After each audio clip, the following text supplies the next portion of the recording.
I'm Mirly Caruso. It's Monday, April 6th. Today, not so friendly skies. We drop the bag and then we have to trust the company that they handle it properly. How a German resident and his Winnipeg girlfriend's travel plans were derailed when he was wrongly arrested at Toronto's Pearson Airport because of a swapped luggage tag. Also today, death after donation. I have so many questions still unanswered. The findings of a Health Canada assessment into the deaths of 2 plasma donors in Winnipeg. Plus, a sign of the season, how the spring melt is giving the Red River a different look.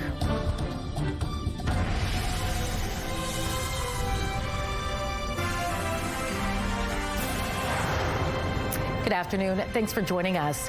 When you hand over your luggage to airport staff, you expect it to arrive as is at your destination. But a German citizen who had been visiting his Winnipeg girlfriend and was connecting through Toronto on his way back home got more than he bargained for. He was arrested for possessing marijuana found in a suitcase that wasn't his, but had his luggage tag on it.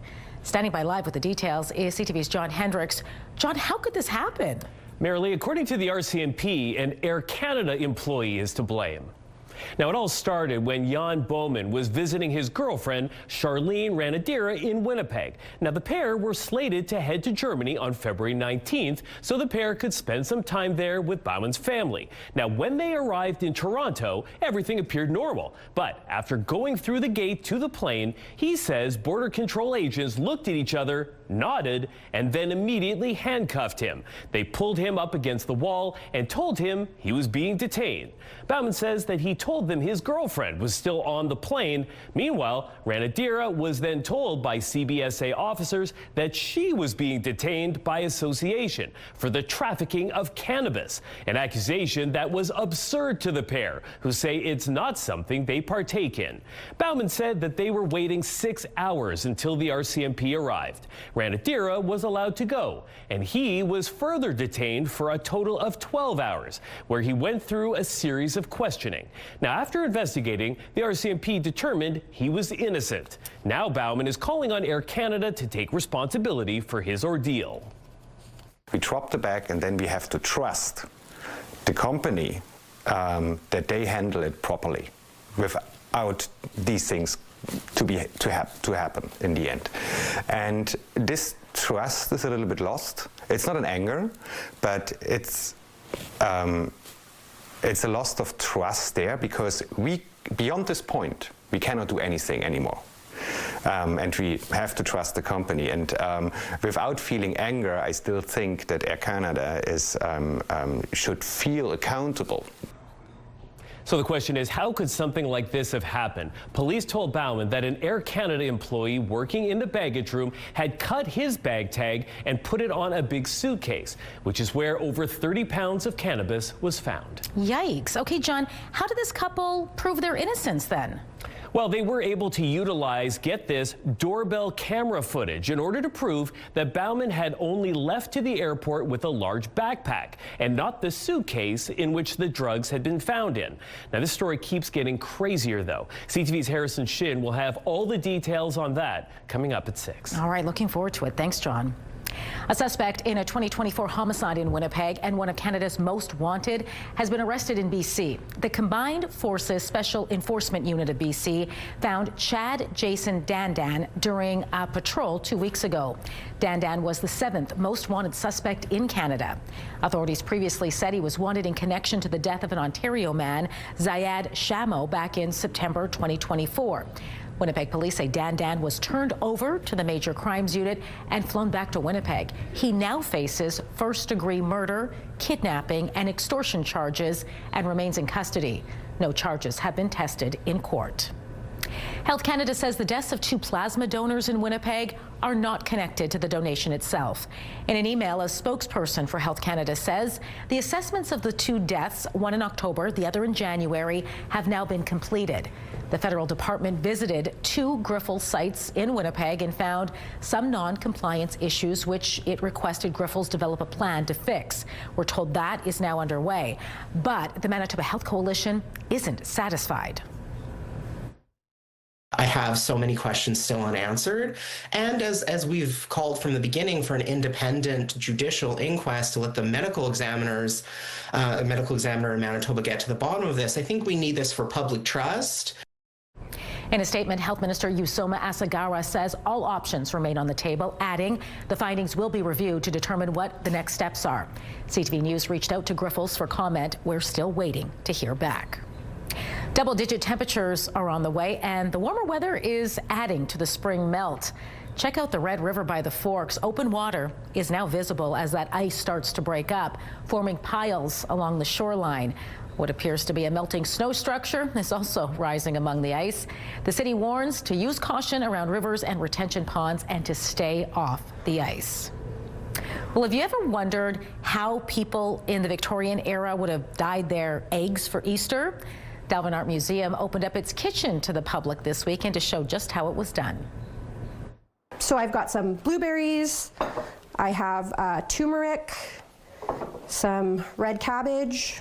Just dyed the eggs this. That's Sarah Watkins, the museum's executive director. She says these days we dye our Easter eggs with commercial dyes and a little bit of vinegar, but it wasn't that easy for Victorians. They had to make their own dyes using food ingredients. You have to boil it in water for at least 15 minutes to really get a good dye. You strain it out, and then you have to let that dye cool down. And then the eggs, you don't just plop them in and pull them out. You have to let them sit, and so you have to have a lot more patience. Meantime, Watkins says instead of using wax, Victorians used animal fat to add designs. A little bit easier these days. CTV's Daniel Helmerson joins us now with a first look at your Skywatch evening forecast. Beautiful temperatures over the long weekend. I'm hoping the work week will continue as the weekend was. I'm going to shake my head right now. No? Now you mentioned with the ice finally melting, double-digit temperatures are on the way. But we got to get through something first, Marilee. Yeah, this weekend was nice. We saw a little bit of everything, especially yesterday, even a little bit of rain and a little bit of snow, and there's more snow on the way. Environment and Climate Change Canada has issued a couple different warnings. So down in the south here, the gray, we're under special weather statement in effect heading into tomorrow. We could see a little bit of snow, but likely more rain along the Trans-Canada Highway. There's an Alberta Clipper coming in, and it's going to bring, in the yellow areas, maybe 15 to 20 centimeters of snow. Could see a little bit of that in the south, but with temperatures hovering around the freezing mark, hopefully it won't accumulate, but we're going to be looking at that starting tomorrow afternoon all the way through Wednesday. I'll have the complete Skywatch forecast coming up, including those double-digit temperatures later in the show. But taking a look out right now at the CTV Live Eye, -3 under mainly clear skies, feeling closer to -9 with a wind chill. The wind out of the northwest at 20, gusting to 30, pressure dropping, humidity sitting at 57%. The CTV Live Eye is brought to you by Bathfitter, exclusive home of the Permafit solution. And a look out on the Norwood Bridge. Very light traffic today as many people are still off for the Easter long weekend. No tips to pass along the way, but if you see, please send them into Winnipeg Weather at ctv.ca. Soaring prices, why you could be paying more for your next flight after the break.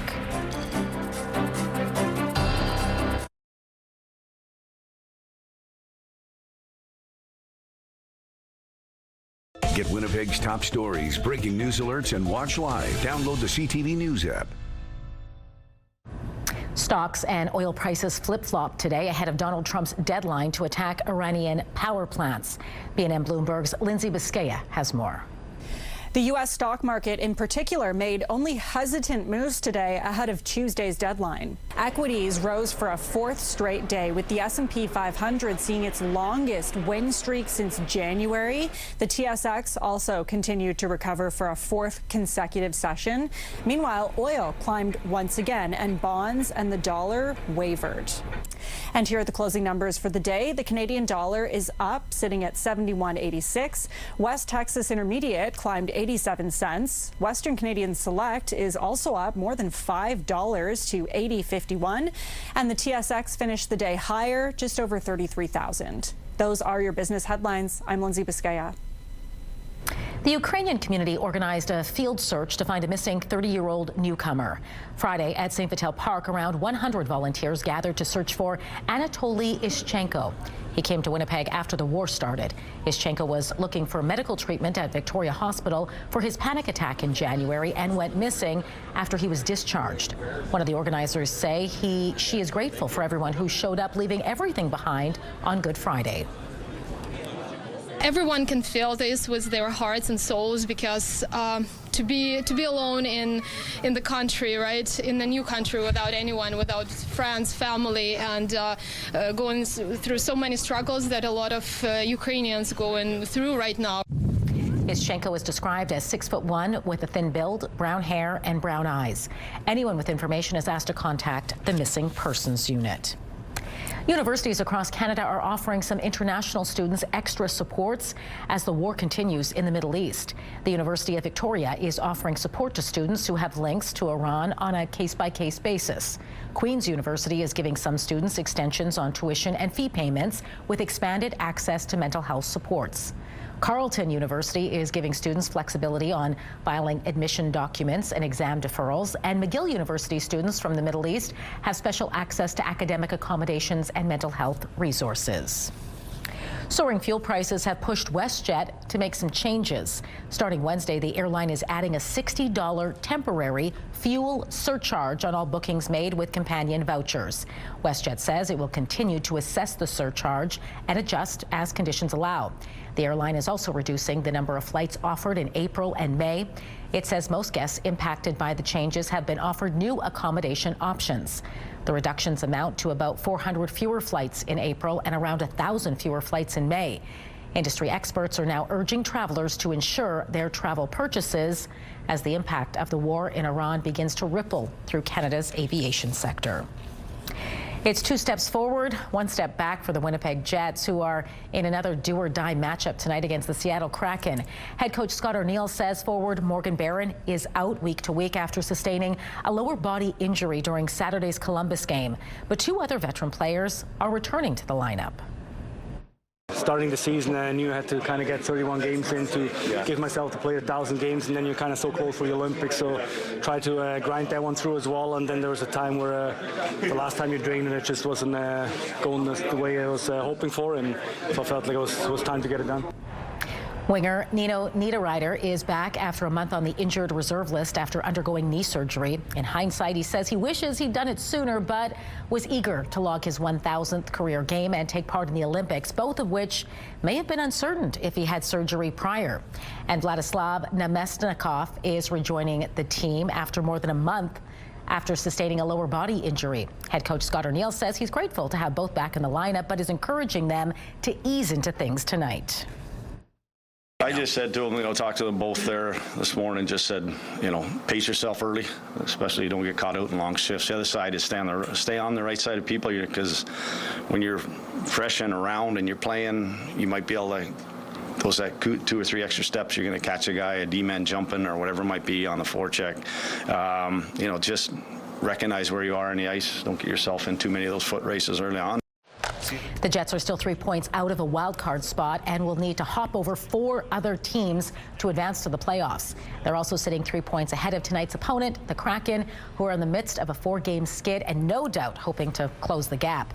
Puck drop at Canada Life Centre is 6:30. The Hockey Report, brought to you by Santa Lucia Pizza. Check out the game day special. I am the keeper of a greater magic. The Force? No. The Schwartz. When a sequel to a beloved comedy classic is making its return. Those details in Spotlight next.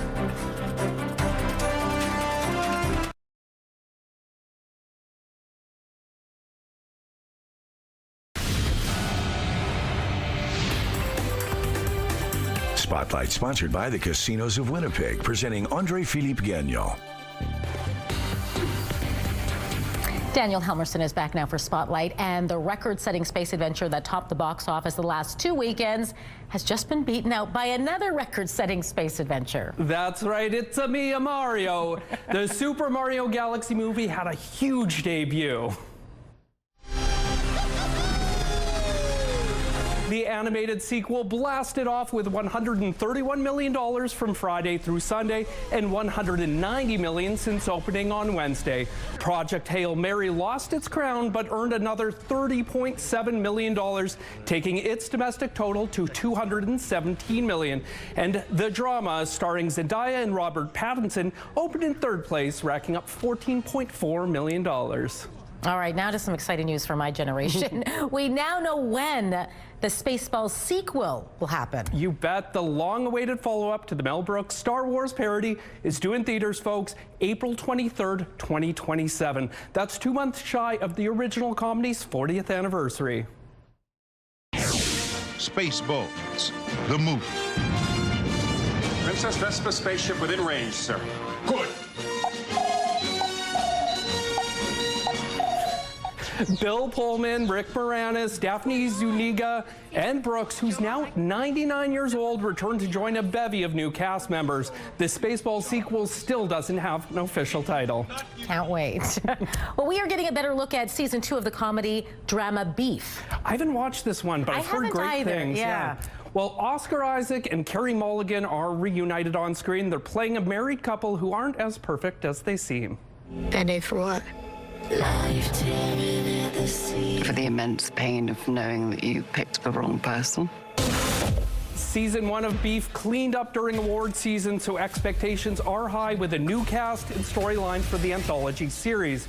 Beef Season 2 starts streaming April 16th. Lego is getting in on the FIFA 2026 World Cup hype. Yeah, our friend here, Zach, will be quite excited.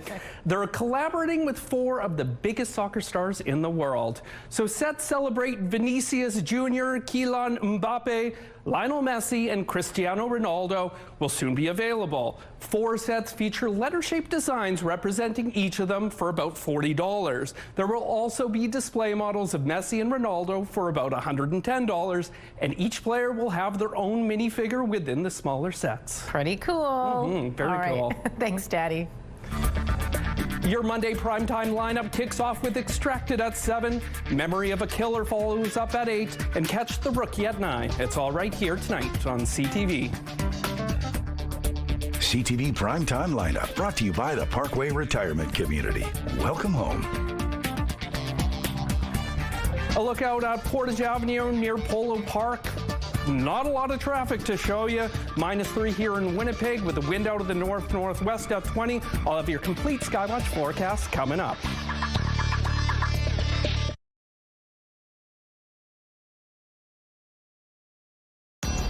Women's clothing provided by RW & Company. Salon services provided by S&T Spa Salon.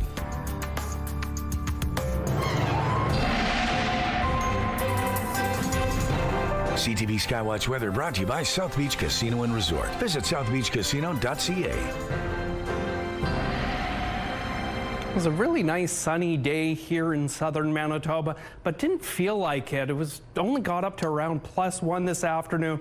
This time of year, +7 is the norm. So cool start to the week, and it's just going to go down from there. But there is some good news for the weekend. Now, taking a look around the province right now, -3 here in Winnipeg, -2 just out in Portage La Prairie, -4 just over the border in Kenora. To our west out in Brandon, -3 this hour. Again, the rest of the region very close to that as well. Up north, -3 in Flin Flon and the Paw, -5 in Lynn Lake, and -14 up in Churchill this hour. Now, as I mentioned earlier in the show, there is a special weather statement for parts of southern Manitoba and a yellow warning for snowfall for parts of southern and central Manitoba. That's going to come tomorrow afternoon. I'll show you here on the Futurecast. This Alberta Clipper slowly rolling in overnight into Saskatchewan. And Tuesday morning is when it's going to start hitting the border here. Now, Environment and Climate Change Canada says snow in parts of central Manitoba, so from around Dauphin all the way to the Ontario border, Barons River area, could see between 15 and 20 centimeters through Tuesday afternoon into Wednesday. Here in the south, we're likely to see a mixed precipitation, so potentially some freezing rain, and that's going to turn into snow overnight and chance of more as we head into Wednesday. So really looking basically basically the southern half of the province is going to see some snow and rain over the next couple of days. Now, how much will accumulate? That's still up in the air given temperatures for this time of year, but could affect road travel and whatnot. But here in Winnipeg tonight, dipping to -11, mainly clear skies, wind out of the south at 20. Tomorrow, getting up to 1 in the afternoon, but with that a chance of snow, some rain. The wind, though, south 20 earlier in the day, getting up to 40 and gusting up to 60 in the late afternoon. But taking a look at our long-range forecast, Thursday, sun and cloud, a high of 3. Mainly sunny on Friday with a high of 6. But then over the weekend, all the way up to 12 on Saturday, we're under a mix of sun and cloud. More of the same on Sunday, a high of 10 with a chance of some showers. Our first Skywatch pick of the day, this one comes from Bill of LaSalle River. If you look closely, there's some geese there, and then right at the top of the trees, you can see an eagle. Now, if you can't see it, our second pick of the day is going to satiate that, because check out this shot from Melissa out in Gimli. Keep those pictures coming to Winnipeg Weather at ctv.ca. Thanks, Danny. Here's something Winnipeggers likely can relate to. A woman running to be mayor of Johannesburg has pulled off an unconventional stunt to draw attention to the problem of potholes in her city. Check this out. She donned a wetsuit, a swim cap, a mask, and a snorkel, and went snorkeling in that massive pothole. It had been left uncared for in a residential neighborhood and had been there for years. She says she was just trying to draw attention to what she describes as years of mismanagement by City Council. I don't know if that can be called a pothole anymore. I don't think I want to be in that water. No. I mean, I did that story on drains just a couple of weeks ago, and I was up to my ankles in it. I don't think I would want any more than that. But we know city crews are doing their best out there. Yeah, that one. That's a little bit more. That's a little bit much, yeah. All right, that does it for this hour, but don't go far. We're back at 6 o'clock with much more local news. Hope to see you then.